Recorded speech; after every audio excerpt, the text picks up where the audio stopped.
We had him on television on that occasion. He also won the last of his 4 starts. That was the Van Geest Stakes at Newmarket, this time getting the better of a pretty useful horse, Cutthroat. Here's number 8. This is Mataboy. And as Willie said, if you were watching a little bit earlier with us when interviewed by Julian Wilson, he thinks that he's sure to finish 3rd, but he's hoping that he can get a little closer today. Last year, Mataboy won 2 of his 5 starts. One of them was the prestigious William Hill Middle Park Stakes at Newmarket. And although he hasn't managed to win from his 4 outings this year, he ran the race of his life in the 2,000 guineas at Newmarket when just failing by a neck to hold TO-AGORI-MOU. As Pat Edery on Kings Lake. Pat Edery's won this race once before. That was in 1980 with Posse. And what a race he rode that year. He popped him in front right on the line. It was one of the most beautiful bits of riding I've seen for a long time. He's been followed out by Willie Carson. Willie in the colours of Ravi Tiku on Mataboy.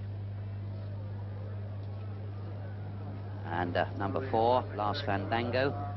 Last Fandango was trained by Barry Hills last year, and although he's now trained in Ireland by Vincent O'Brien, all of his 3 runs have been in England this season. He won his first start of the year at Haydock, where he made all, and he just held on that day but to beat Milk of the Barley by a short head. He then finished 5th of the 7 runners behind a Master Willie in the Eclipse Stakes at Sandown on his last start. That was over 1.25 miles. He was 2nd to Belmont Bay in between that. That was in the Queen Anne Stakes at the Royal Meeting, when I thought he was a little bit unlucky on that occasion. He couldn't get a run at all in the last furlong. Very much on his toes, and Brian Rouse in the saddle just gave him a nice pat on the neck. Just having a little jig jog, Last Fandango, but looked very well in the paddock. And I think Vincent O'Brien, although his main runner in the race is Kings Lake, I think he thinks that quietly this horse can run a good race in his own right. There's Infijar was just in front, but they're the runners, all 9 of them now, because we have an absentee. If you weren't listening early on, that's Northjet, one of the French invaders, and he doesn't run because they produced a vet certificate. We don't really know what quite happened, but I should think maybe he's just injured himself a little in transit. And there is TO-AGORI-MOU once again. He's by Tudor Music out of Sarah Van Fleet, who was by Cracksman. And as I was saying, although he's a really good stamp of horse, there's nothing pretty about him. He's a real workman, a really big, honest, intelligent head. And when you see him striding back down towards the distance, you'll see what heart he's got for this game of racing. Guy Howard's a travelling head lad, just walking nice and quietly alongside TO-AGORI-MOU.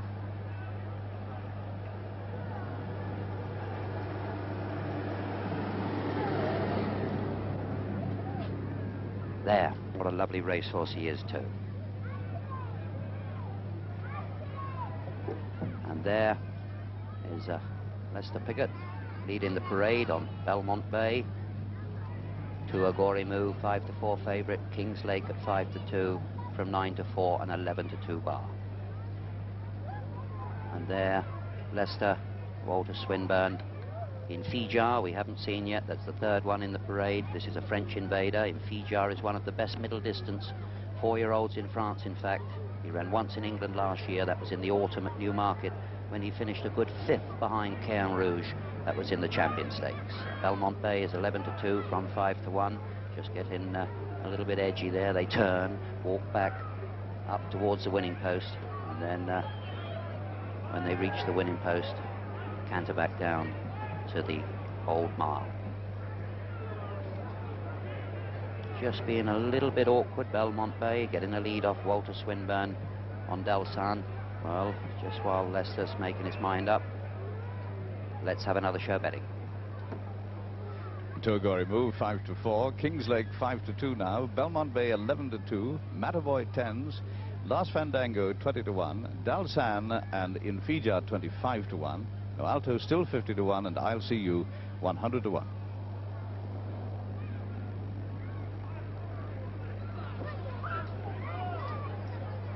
This is number 9, NOALTO. He won the first race of his first race of the season. That was at Kempton when beating Starfleet by a length and a half, and that was over today's distance. He ran in the 2,000 guineas at Newmarket, where he ran much too free on that occasion. He pulled very hard, and he finished last of all, in fact, on that day. He was brought back by Frankie Durr to 6 furlongs at Haydock in the Gus Demy Memorial Stakes, where he finished a really good third behind the brilliant Philly Marwell. His last race was in a 7 furlong handicap at Newmarket, in fact, where he finished 6 of the 11 runners behind Captain Nick. I've got an idea that a mile's as far as this horse wants to go. In fact, possibly his best trip would be round about 7 furlongs or a hard 6. But Frankie Durr would know better than I, and so he's tackling a mile again here today for this really race that has proved over the last 30 years to be a real sizzler. And in fact, in the last 30 years, it's only been won 3 times by a 4-year-old or older, and all the rest have been won by 3-year-olds. So they've got a terrific record in this. And while the runners are on the way down to the mile, where John Hamner will pick them up for us, let's catch up with some results.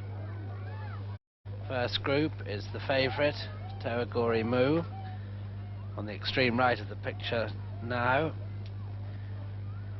When he won the English 2,000 guineas and when he was second in the Irish 2,000, Greville Starkey rode him from a fair way back, lay off the pace, but in the St James's Palace, when he beat Kings Lake by a neck, he went to the front early in the straight, about 2 1/4 furlongs from the finish, and I think that possibly suited TO-AGORI-MOU a bit better, and I should think that Greville will be making his move in plenty of time today, because when Kings Lake beat him, the reverse happened. When Kings Lake won, it was Kings Lake who went to the front just over 2 furlongs from home, and then he held off TO-AGORI-MOU.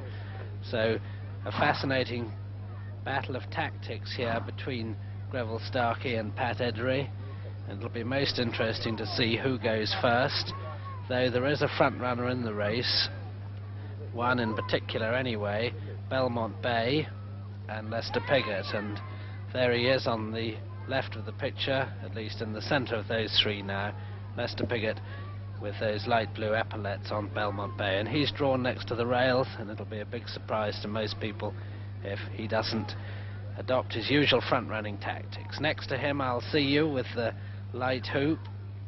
I'll See You has run only once this year, finishing second to the 4-year-old Jim's Tricks at York, beaten by half a length, and although that was his first run of the season, he'd have to improve quite a bit to have a chance here, and I see that Ladbrokes this morning in their prices offered him at 500 to 1. Well, the English cricket team, who won the 3rd test, were 500 to 1 at one stage. TO-AGORI-MOU 5 to 4 favourite, Kings Lake 9 to 4 from 5 to 2 and 11 to 2 bar. But I've no doubt when I'll See You is dropped in class, he'll do a lot better. Here is Dalzan, number 2. He's wearing blinkers for the first time, although he won last time out. He's the sort of horse that doesn't really find quite as much as he looks like finding. He always appears to be going very, very easily. But let's see how he figures in the betting.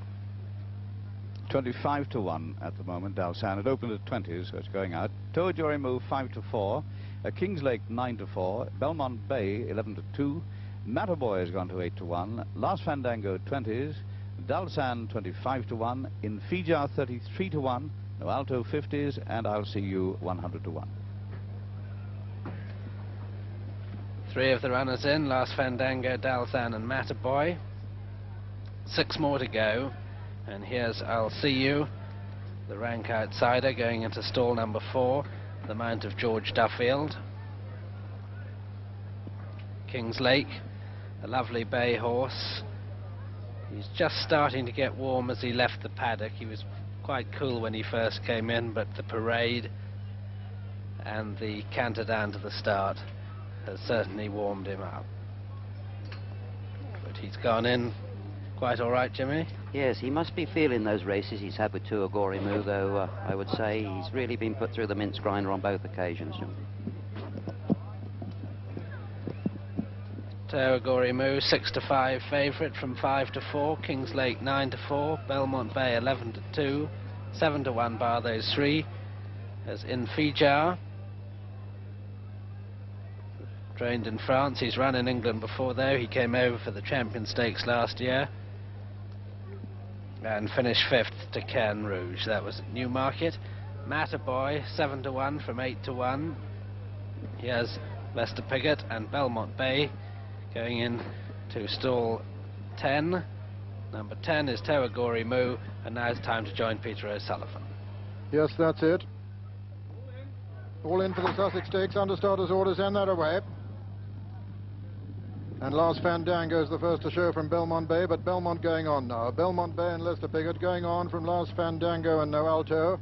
Just in behind them come TO-AGORI-MOU and Kings Lake, and Infijar I'll See You as the back marker at the moment, and it's Belmont Bay by 2 lengths from Last Fandango. Then NOALTO, Kings Lake on the outside of NOALTO. Behind them come TO-AGORI-MOU, and then Infijar, then Matterboy and Dalsan, and finally I'll See You.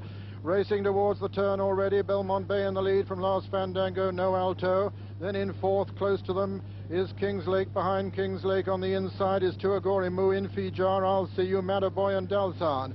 As they race round into the straight now, under half a mile to run in the Sussex Stakes, and Belmont Bay in the lead from Last Fandango, being tracked by Kings Lake. Behind them come TO-AGORI-MOU, going to make his run towards the right now in the centre. Coming down towards the 3 furlong pole, Belmont Bay still in the lead from Last Fandango. TO-AGORI-MOU coming there strongly now with Infijar. Just in behind the leaders, Kings Lake coming down now to the 2 furlong pole. And it's TO-AGORI-MOU, Last Fandango, Belmont Bay a little between them, then Kings Lake. Dalsan coming there strongly towards the stand side in the hood. Belmont Bay over on the far side. Dalsan coming there in the centre. TO-AGORI-MOU in between horses, and it's TO-AGORI-MOU now who storms into the lead from Belmont Bay over on the far side. Belmont Bay is fighting back as they race up towards the line. Kings Lake is coming there between horses very strongly as they race up towards the line. Kings Lake on the far side takes a fractional advantage, and Kings Lake has won it. Kings Lake has won it from TO-AGORI-MOU, and NOALTO 3rd. Belmont Bay came next, followed by Dalsan, and then Last Fandango, then Matterboy and Infijar, and last was I'll See You. I think we'll find officially it'll be a photograph. Yes, the letter P goes in the frame, but I think this time Kings Lake has avenged that Ascot defeat. I think we'll find that number 7, Kings Lake, has beaten number 10, TO-AGORI-MOU. So the old protagonists, once again, the principals in the Sussex Stakes. And officially a photo finish, a photo between number 7, Kings Lake, ridden by Pat Edery, and number 10, TO-AGORI-MOU, ridden by Greville Starkey. Very close once again, but I think we'll find that this is Kings Lake's turn. What a brilliant race Pat Edery has ridden. Let's see the closing stages again with Julie. Well, what a race. Still awaiting the outcome of the photo. Here, if number 7, Kings Lake, has become a 4th Vincent de Bruyn trained winner of the Sussex Stakes. Following Thatch in 73, Arteus 77, Jazeera 78.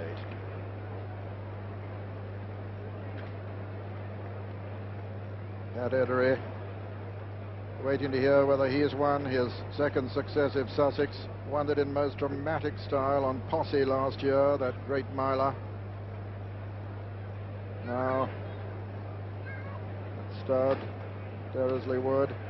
Hatless Vincent de Bruyn there, getting a pat on the back as he follows Kings Lake in, waiting to hear the number 7 called. And here comes the result. The outcome of the Sussex Stakes. First, number 7, Kings Lake. Second, number 10, TO-AGORI-MOU. Third, number 9, NOALTO. And 4th, number 2, Dalsan. So the full official 1, 2, 3, 4 in the 1981 Sussex Stakes. The winner, number 7, Kings Lake, owned by Monsieur Jean-Pierre Binet, trained by Vincent de Bruyn in Ireland and ridden by Pat Edery. Second was number 10, TO-AGORI-MOU, owned by Mrs. Andrew Munoz, trained by Guy Harwood and ridden by Greville Starkey. And third was number 9, NOALTO, the very fast finishing NOALTO, owned by Sheikh Mohammed, trained by Frankie Durr, the victorious trainer in yesterday's